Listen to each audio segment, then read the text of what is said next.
is Patti Wilson.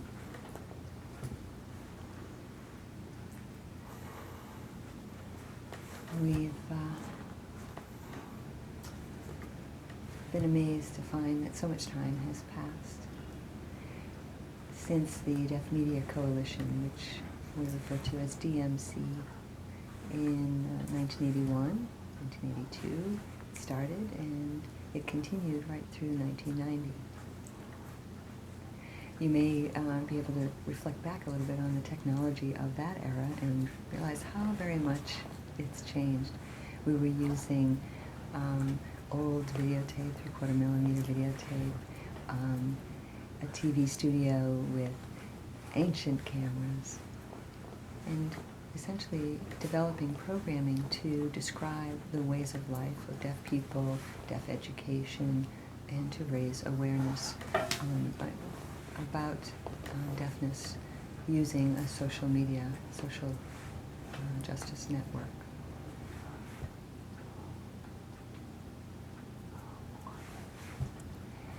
We were working with BNN to develop 3 videotapes, a half-hour series, a half-hour piece.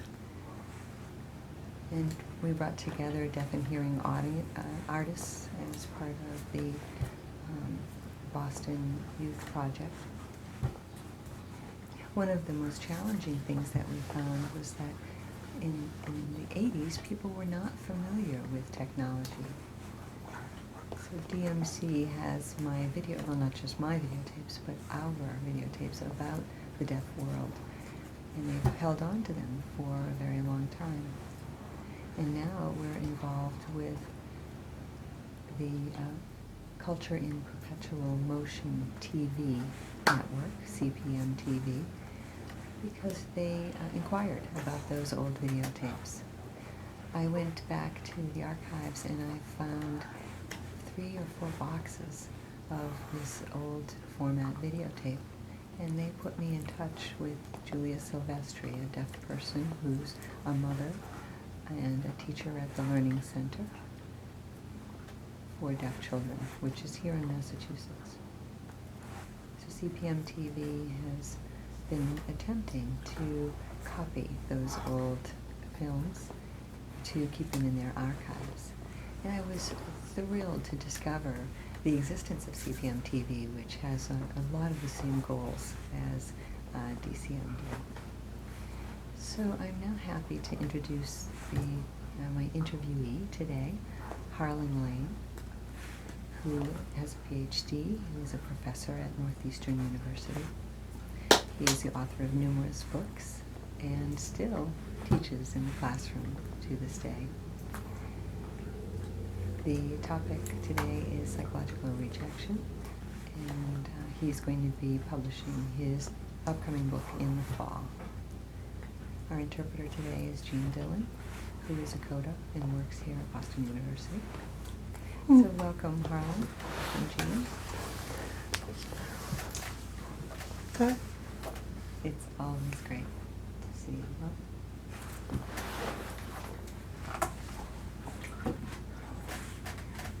I think she needs to adjust the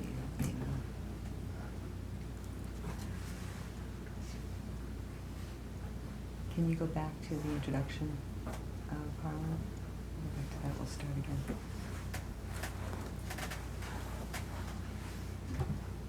I'd like to introduce Harlan Lane, who holds a doctorate and is a professor at Northeastern University. He's the author of numerous books, and his newest book will be released in the fall. Our interpreter is Jean Dillon. She's a CODA, and she works here at Boston University. I thank Boston University for providing the interpreter services today.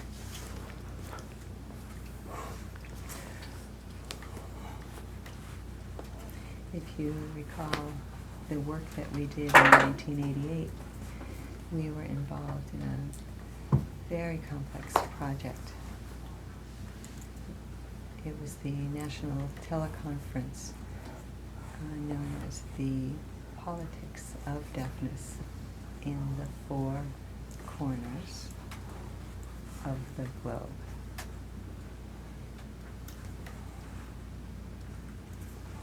In that effort, we worked with 6 deaf leaders and brought them here to film them using a community access TV station for 2 days. So Channel 5 ran this programming through a satellite to the Learning Channel, and that footage was distributed to 450,000 homes.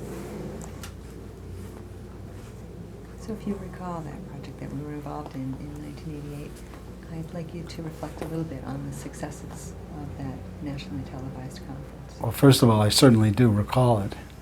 I think it was a real landmark in an early time where the new technology was just being born, and you and your collaborators captured that and put it to work for the deaf community. So I think that was a special event. Also, you didn't mention, but with the leaders from around the world, there was a national call-in. People from throughout the United States could call in and say, and did call in and ask, how is it in Scandinavia? What about my situation here in England or in California? So there was a chance for the first time for deaf people to compare their situations around outside of the country, outside of the local county or city or state, but even outside the United States. And I think that's so important because it's only when community sees what fair treatment is about that they get angry when they don't have it and get motivated to work for fair treatment. So I think it was an important event. And you know, every last one of the deaf people there went on to enormously important careers in relation to the deaf world. Jurka Anderson, president of the World Federation of the Deaf, Lisa Kauppanen, who went on to succeed him, Doug Alker from London, who became head of the Royal National Institute for the Deaf, which is their big program for the deaf, and so on down the list. A couple of professors, Joe Murray at Gallaudet, a professor of history, and Lars Wallin went on to be a professor of linguistics at the University of Stockholm. So we sure knew how to pick them then, Patti.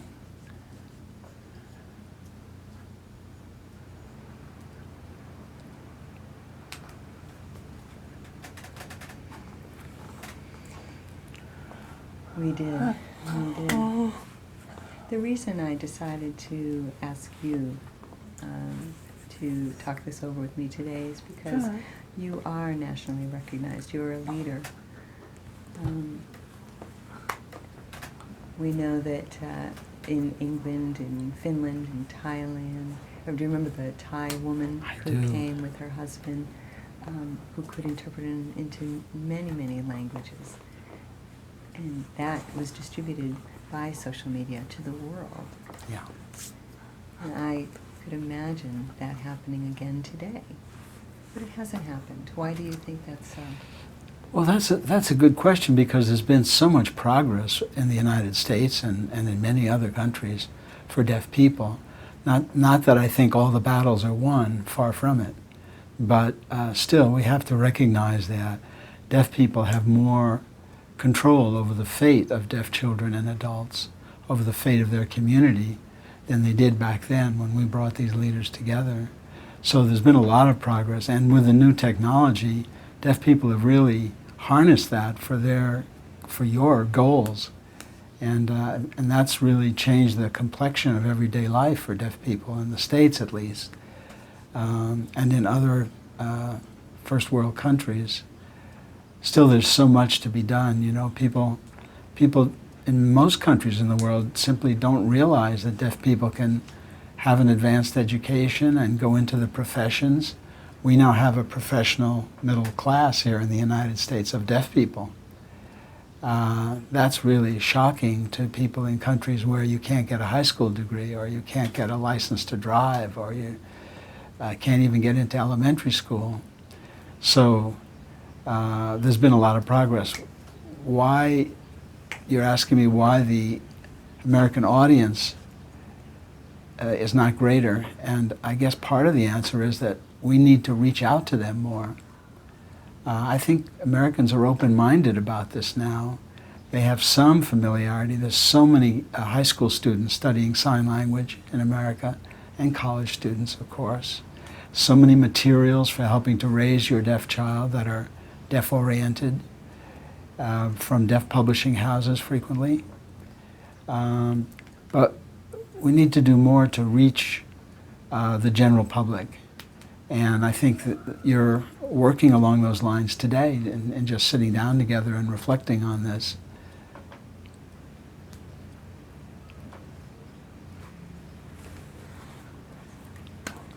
You've authored several books.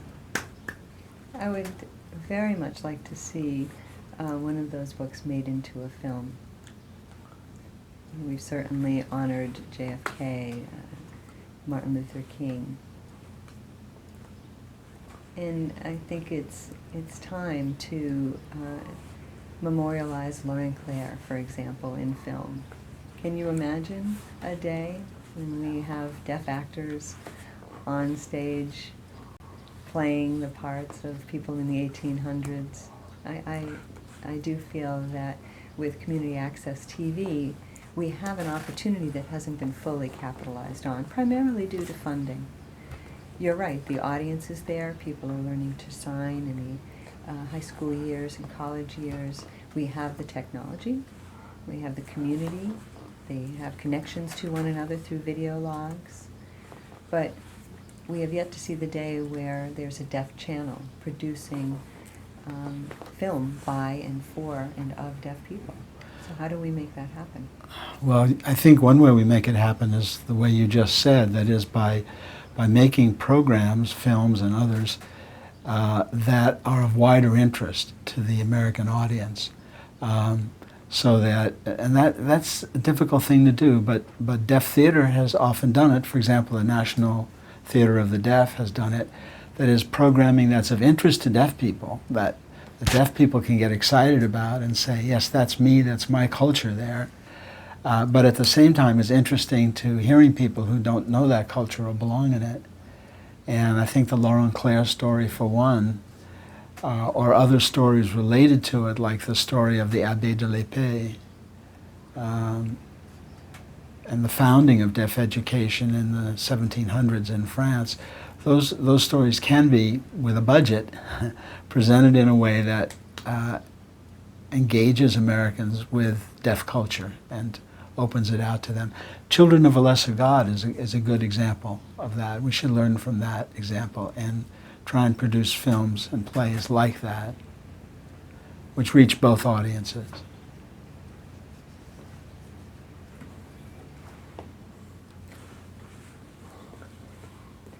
I hope you also recall the first TV studio that we used here in Boston, in fact. I think it was Roxbury Community Place. You and Marie were side by side, in my memory, hosting with Eddie Laird. And you were talking about Lauren Clare and the deaf school and Miss You. I have already given the videotape to Dennis Coakley, and I have neglected to give you a copy, but I would very much like you to have a copy of yourself with Marie being interviewed. The interpreter was Jane Nunes, and I think the year was 1984. My so goodness. It was a pretty long time ago. Yes, and it was such a privilege to work with Marie over the years. That's a wonderful memory. Yeah. Did you know, by the way, that when I first came to Boston and wanted to do research on American Sign Language, Sonny Sonnenstrahl at the Mass Rehab Commission said to me that there were funds available if you could find some deaf people who had difficulty getting a regular job. There were funds to train them. And we used those training funds not to train them, but to have them train us in ASL and how to conduct research related to ASL. And that was the beginning of the sign language program at Northeastern University, Marie and Ella May Lentz were the founders. So those were baby years. Now I think we're more grown up, and we enjoy the profits, the progress that's been made in all these 22 years.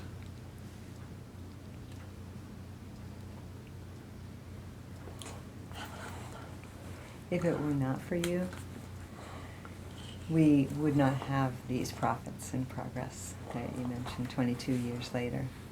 So we are very grateful that you've been part of this community, part of the effort of ASL research. If you recall, even working with the Salk Institute in California. Oh, yes.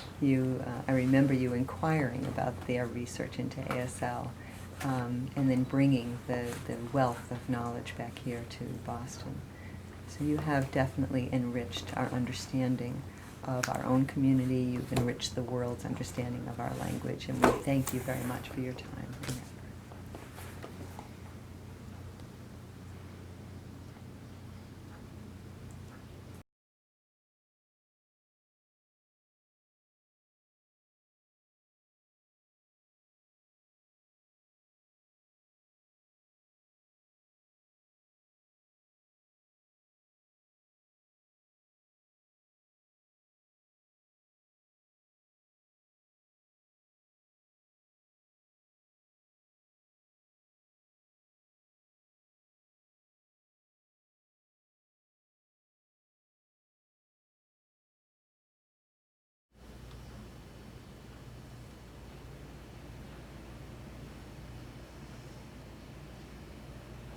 Rotate. Hello, everyone. I'm Patti Wilson. I'm involved with a new project that is run by a new TV organization known as Culture in Perpetual Motion TV, CPM-TV. And this organization has been established by Julia Silvestri, who is a deaf woman and also happens to have deaf family members. Her mother and sister are deaf. She attended high school in Connecticut, and her sister works at the Learning Center for Deaf Children in Framingham, Mass., which is a half-hour west of Boston. CPM-TV has chosen to work with us on a project, and they are establishing the first World Deaf Cinema Festival, which will be occurring every 3 years. This Deaf Cinema Festival has some history. It was first organized by the Deaf Media Coalition in the 1980s, and at that time I was one of the individuals enlisting others to submit and to do some work in deaf film. Now, of course, technology has changed dramatically, so we have a lot of high-tech equipment available to us that wasn't back then. We used videotape that was almost double the size of the standard VHS format, and a lot of old equipment in order to make this footage available. So essentially we brought in storytellers and deaf activists and other individuals to tell us more about the deaf community, which we could then share in an educational format with others. So we worked with the community access channels on cable TV to provide community education. Unfortunately, at some point we found that it was difficult to enlist more motivated folks, and the technology was a limiting factor, and we closed the chapter on DMC. Until now, when CPM-TV was in touch with me and asked about the archived footage that we produced 20 years, 30 years ago now. And what we found is that our goals were very much in line between that initial organization and CPM-TV. And because our goals were so in sync, we decided that we should re-engage the effort to educate the community. So we'd like to thank CPM-TV for their willingness to make this an ongoing effort.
Demo.